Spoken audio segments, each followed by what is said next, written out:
इससे पहले आपने महिलाओं का रोते हुए, अल्लाह से गिड़गिड़ाते हुए वीडियो देखा था। अभी जो वीडियो आपने देखा उसमें आप अंदाज़ा लगा सकते हैं, तमाम मर्द हजरात एक आलिम दीन की हाँ में हाँ मिला रहे हैं, अल्लाह के सामने गिड़गिड़ा रहे हैं, रो रहे हैं, अल्लाह से मदद मांग रहे हैं। कड़ाके की ठंड, छोटे छोटे बच्चे, महिलाएं, बुज़ुर्ग तमाम बेघर हो जाएंगे अगर ये कार्रवाई की जाती है।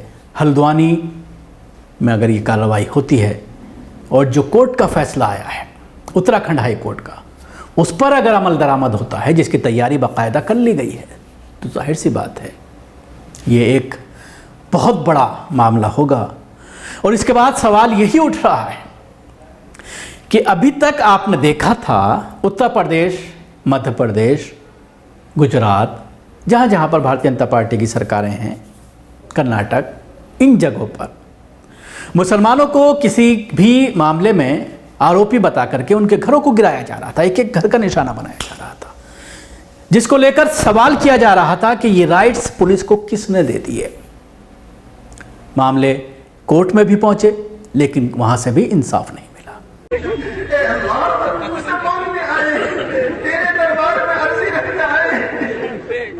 दुनिया की अदालतों में अर्जी रख सकते हैं, तेरा वो दरबार है जहाँ इंसाफ ही होता है, जहाँ फजल ही होता है, जहाँ आज तक किसी का जुल्म नहीं हुआ है। तेरे दरबार में हम अर्जी लेकर आए हैं, कमजोर है, ज़ईफ़ है, नातवा है। तूने कुरान में फरमाया है कुल इंसान ज़ईफ़ा, इंसान को ज़ईफ़ पैदा किया गया है। हम तो बड़े कमजोर हैं, हमसे बर्दाश्त नहीं होती, हमसे बर्दाश्त नहीं होती। हमारी आजमाइश हमारे सरों से हमारी घर की छत ही जाए, हम कैसे बर्दाश्त कर लेंगे? ये 50,000 का मजबा कहाँ जाए? ए अल्लाह, दुनिया सारी जानती है, अल्लाह दुनिया इसको अच्छी तरह से जानती है। रेल इंसानियत की ज्यादा जरूरत है या घर इंसान के लिए ज्यादा जरूरी है?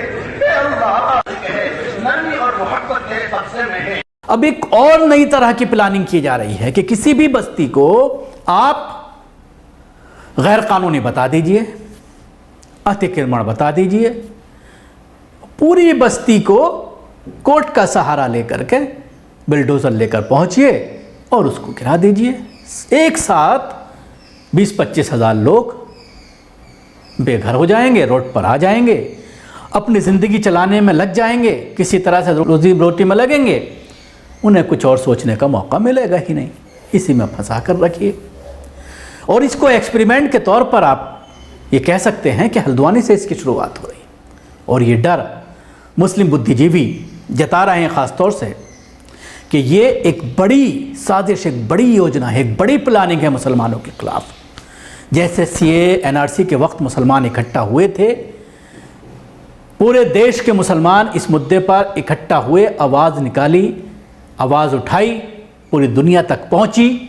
इसी तरह से हल्द्वानी के मामले में भी मुसलमानों को एकता दिखानी होगी, एकजुटता दिखानी होगी, क्योंकि ये सरासर जुल्म, सरासर नाइंसाफ़ी है। और मैं ये ऐसे नहीं कह रहा हूँ कि अतिक्रमण की बात, बल्कि आप टीवी स्क्रीन पर देख सकते हैं पिछले 2-3 दिन से जितने भी न्यूज़ चैनल, जितने भी अखबार, जितने भी न्यूज़ पोर्टल जो भारतीय जनता पार्टी के ज़रिए चलाए जाते हैं या भारतीय जनता पार्टी के जो समर्थक पैसे वाले लोग हैं, बड़े बड़े इंडस्ट्रियलिस्ट हैं, उनके ज़रिए चलाए जाते हैं, तो उसमें सबसे बड़ी बात, अगर आप इसकी हेडिंग देखेंगे, हर हेडिंग में आपको अतिक्रमण का वर्ड ज़रूर मिल जाएगा, गैर कानूनी अतिक्रमण। और जब हम इस पर ख़बरें बना रहे हैं पिछले 4-5 दिन से लगातार, तो उसके कमेंट बॉक्स में भी आप चले जाइए तो एक बड़ी तादाद गैर मुस्लिमों की, हिंदूवादी संगठन के लोगों की आपको कमेंट बॉक्स में मिल जाएगी, जो ये कह रहे हैं कि पहले अतिक्रमण करो, पहले कब्जा करो सरकारी ज़मीन पर, और जब उसको तोड़ने आए तो उसको गैर कानूनी कहो। बड़ा सवाल है। ये कोई इकलौती बस्ती नहीं है।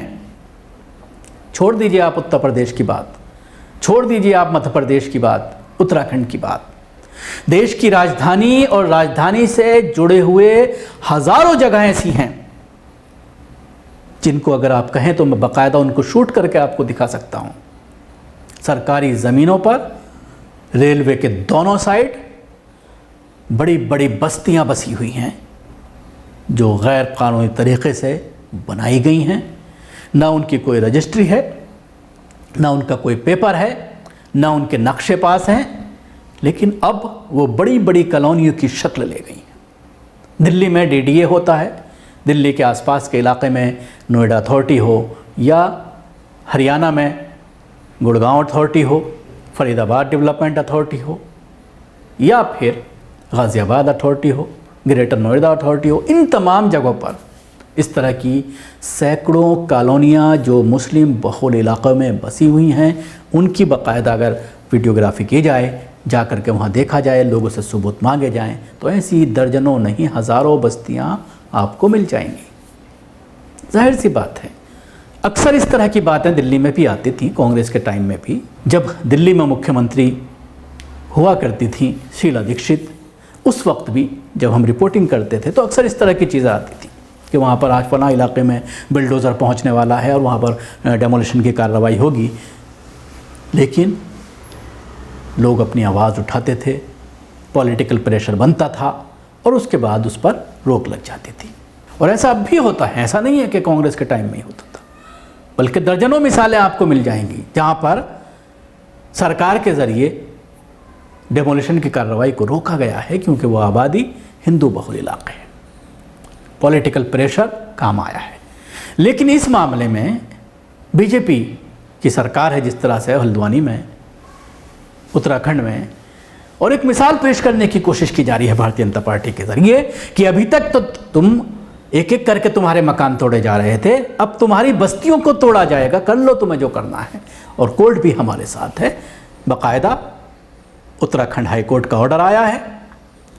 वो अलग बात है कि 28 एकड़ ज़मीन का ऑर्डर है, लेकिन उसको बहाना बना करके पूरी 80-90 एकड़ ज़मीन पर बिल्डोज़र चलाने की योजना ये दर्शाती है कि कहीं ना कहीं एक बहुत बड़ी साजिश मुसलमानों के ख़िलाफ़ एक मिसाल पेश करके पूरे देश में शुरू होने जा रही है। तो देखा आपने किस तरह से एक बड़ी साजिश मुंह खोल करके मुसलमानों के लिए बैठी है।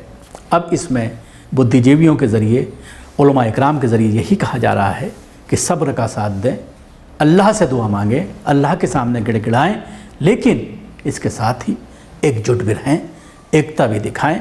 सुप्रीम कोर्ट का दरवाज़ा खटखटाया जा रहा है, उम्मीद की जा रही है कि सुप्रीम कोर्ट से भी इंसाफ मिलेगा। शुक्रिया।